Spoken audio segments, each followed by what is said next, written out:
Well, today, in part 5 of our series on HIV/AIDS, we examine how the treatable disease is still life-altering for those who receive a positive diagnosis.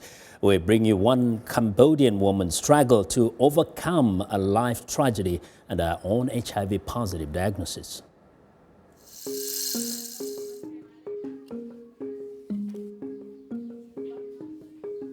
Each morning as Uknavi stands in front of the mirror, she glances at photos of her late husband and remembers the good times they shared. He committed suicide after learning he was HIV positive. Before I suspect I made a mistake, he asked me if he had HIV. What would I do? I replied saying if you bring the virus to me, I would slit my own throat. After her husband's death, Uknavi continued to live in her home near the Thai border. Shortly after I held the funeral for my husband, I was looked down on and treated differently by the villagers. Children in the village started making fun of my son, saying your father had AIDS. He might have infected the whole village. When villagers set her house on fire, Uknavi returned home to live with her sister near Phnom Penh. She was sick often, and a test revealed her worst fear.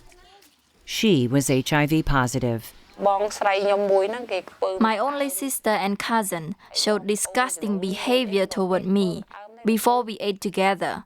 But after I was known as HIV positive, they would not eat with me. Even when my child was playing around, they called him AIDS child.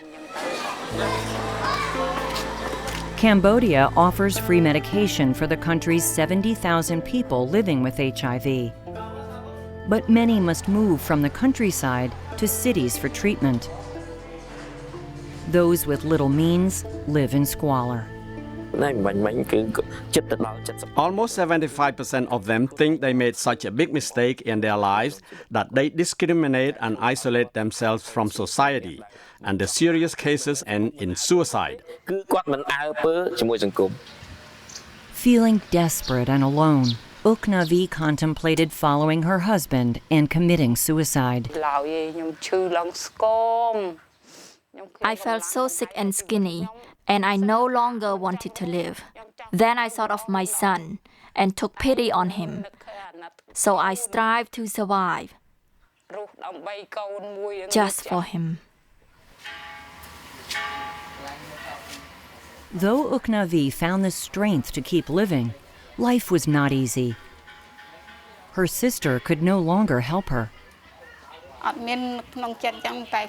just could not afford to feed her, as I have barely made ends meet for my 2 daughters. Uknavi is now feeling better, both mentally and physically.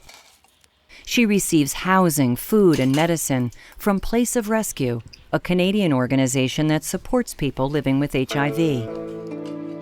It is her son who brings her life purpose, but her thoughts often wander to her late husband.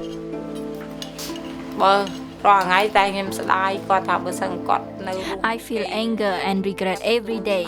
If only he was still alive, he would have received medicine and felt healthy like others with the disease. He shouldn't have been so short-sighted and decided to kill himself.